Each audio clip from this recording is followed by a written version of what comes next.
This next story is called the King of All One-Liners, and it takes place in Montana in kind of the fall or winter. It was a Tuesday when I came home from school and found Grandma lying on the living room floor with a black eye. Dad was working tens and wouldn't be back for hours. A half-empty bottle of Gallo stood on the counter without a cap. I set down my skateboard and backpack. Grandma was too heavy for me to lift. I put my hands underneath her armpits and pulled, but could barely drag her. The flesh around her eye was swollen and purple. I slapped her cheeks until she woke up. Still silent, Grandma let me help her over to the couch.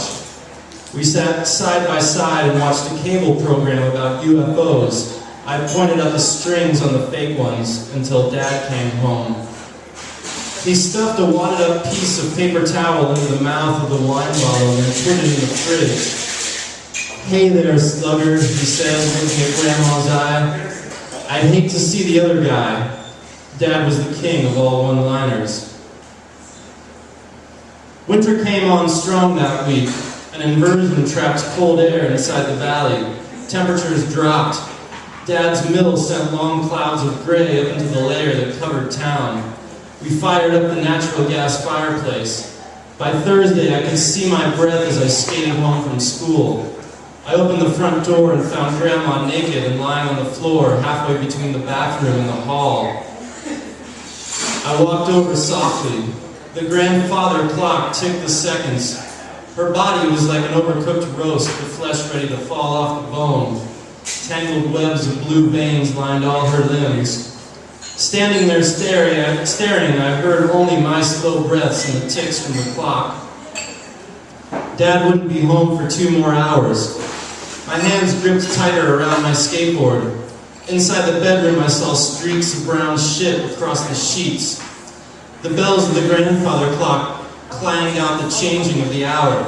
I turned and ran back out the front door, threw my skateboard on the ground and pushed hard all the way back past my school, past the gray and leafless trees, to the park on the other side of Higgins.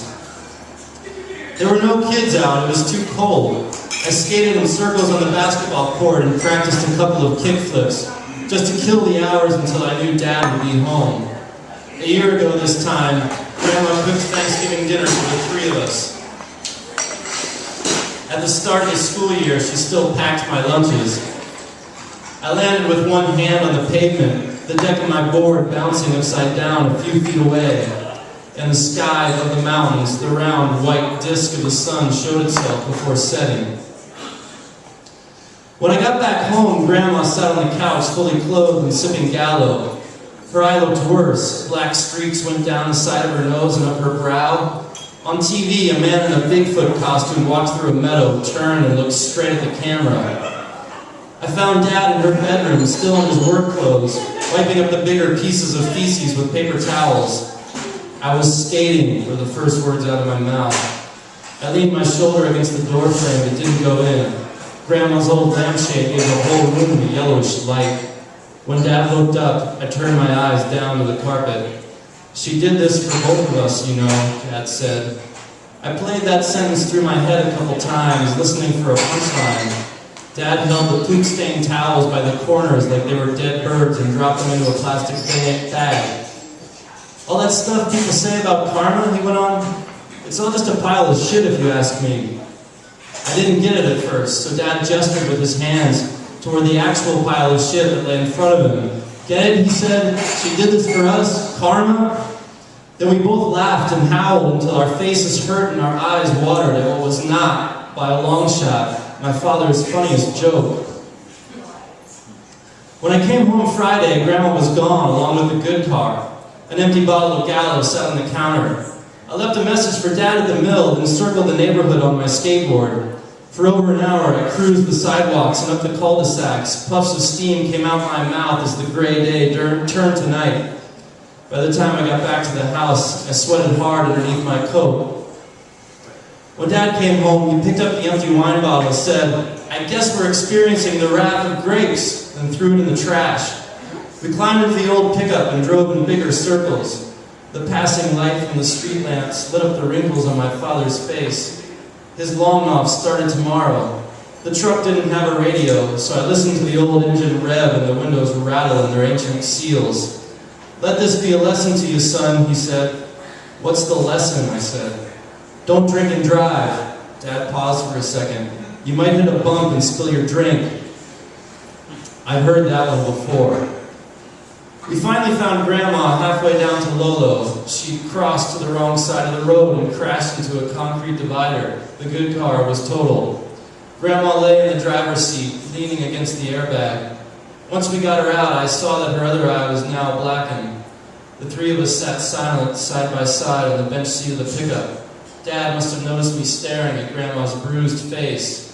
"Time is the great healer," he said, "but it's a terrible beautician."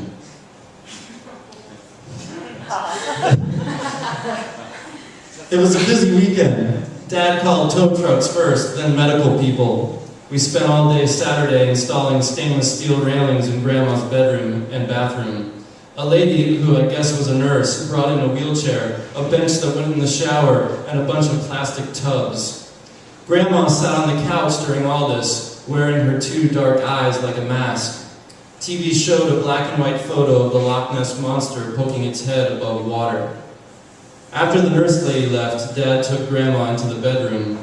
I bundled up and grabbed my board, wondering what I would do in a couple weeks, once it was too cold to skate. By the front door, one gloved hand on the knob and the other around my board, I turned and looked back to the bedroom. I saw my father in his swimming trunks. He bent at the waist and wrapped his strong arms around my grandmother's shapeless and naked body. I watched as together they turned into a monster, with its two tired legs and its two dragging tails, that stepped and stumbled its way down the hall and into the bathroom. Weak little limbs bumped against the walls, big feet pounded the hardwood and shook the floor with each heavy step. The bathroom door swung shut and water ran into the tub. I looked down at the skateboard that all of a sudden seemed heavier in my hands and knew that someday it would be me making that monster. If not with Grandma, then with my father a little further down the line. Someday I would be the limp and dragging half of that monster, and I hoped that somebody would be there to form it with me. And when all these true things built up and felt unbearable, I had one more thought.